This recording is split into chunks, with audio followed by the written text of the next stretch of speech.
you have one son, Mm-hmm. and Yes. he falls into the category of adult now, Yes, he does. Yes. and so My and then you baby. were. This never changes. This never changes.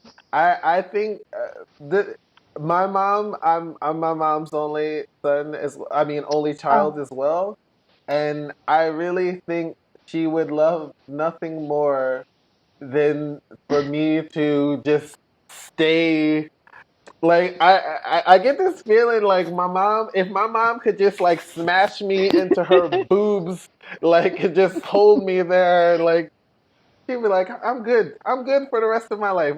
I'll just Mm, hold you. That's it." It's mm. I think it's an interesting dynamic between like a mother and a son, and especially when it's only one. Uh, Yeah. Yeah. I mean, I don't know how to compare. mm, It's all the same thing. It's like people ask me, so how was it to be mom so early? How was mm, it not to be? That's, mm-hmm, the yeah, other thing is,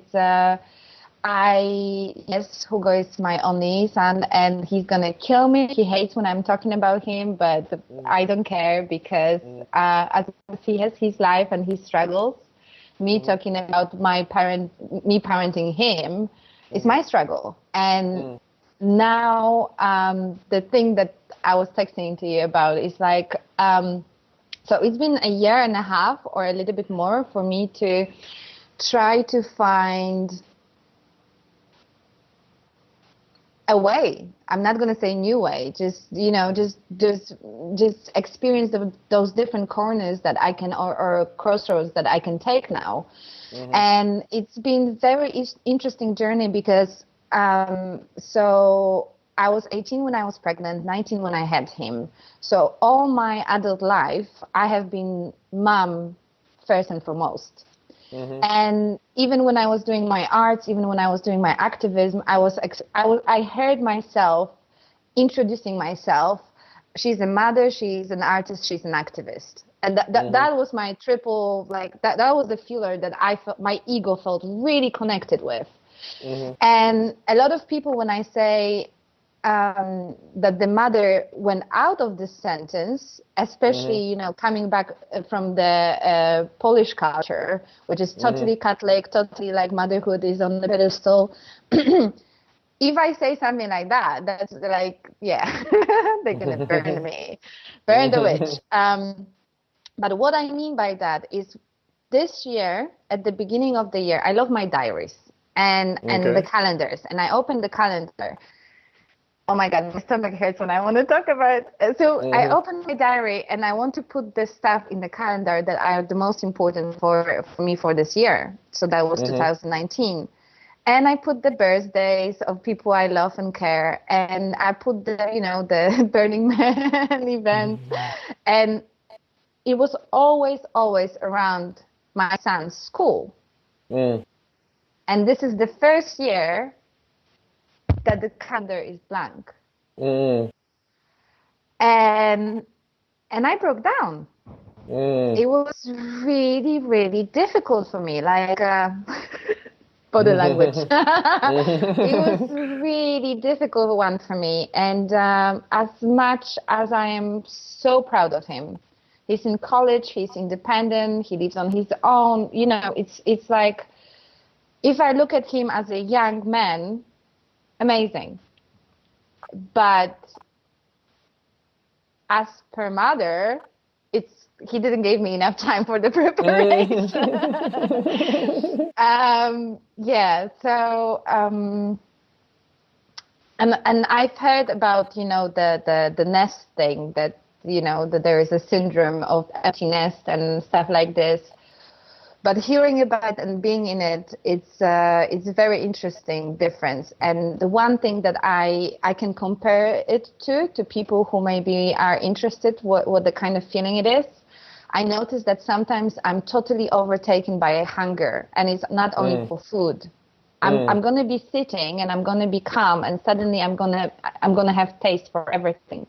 Mm, So I will be going out and party harder than I would. I will have a cigarette, but I won't have another one. And mm, it's like this hole inside of you, mm, and you don't know what you can fit it in. You can try sex, you mm, can try, but it's still over there.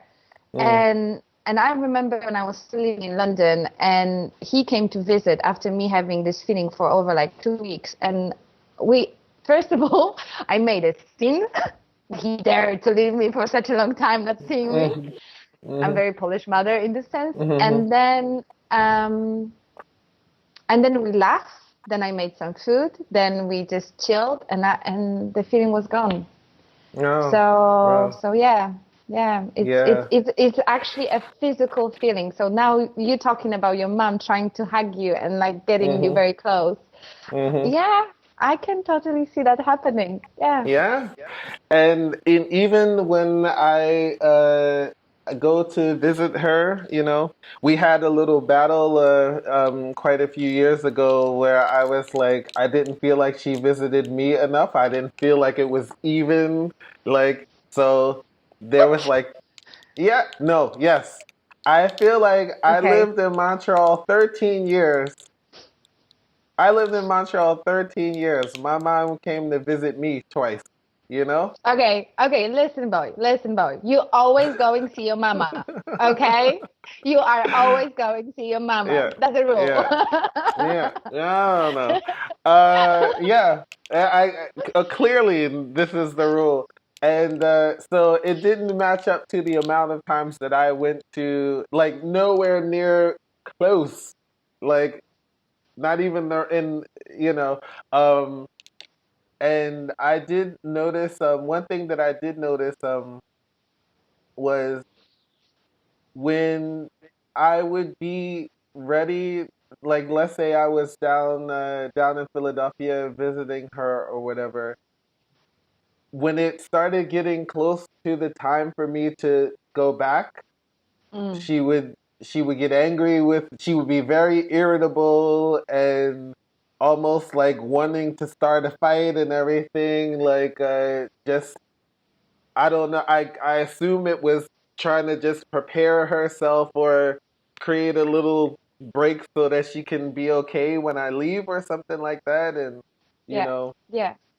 so Maybe maybe so it would be easier to let you go. In yeah, anger, it's yeah, like, oh, go. yeah, yeah, Yeah, but it's not. We can laugh, but it's definitely not an easy one. yeah, yeah, yeah. It's a very interesting thing, like because I mean, you are experiencing a loss. You know what I mean, and Yeah. you've had things be, I guess it feels like, in a way, like a breakup or something because, you're used to this person being around so often and they're just there and, It's totally symbiosis. If it was for yeah. me, like I remember the first time that when we moved to London, because we moved when he was like around 6 years old, and I Hmm. remember the first time that I tried to get him to have holidays with my parents back in Poland, and I flew to Poland with him. Was supposed to stay over there for He was supposed to stay over there for 2 weeks. I was supposed to go back to London and do all the things that I wanted to do, but I couldn't because of being responsible for him. Hmm. Let me tell you, I found myself maybe going out once. Hmm. Every time I was on the underground, I was like very stressed, looking like I forgot something, like I don't have my Hmm. purse or Hmm. something. Yeah. And the rest of the time, maybe a week, maybe even more, I spent in my pajama at home. Mm.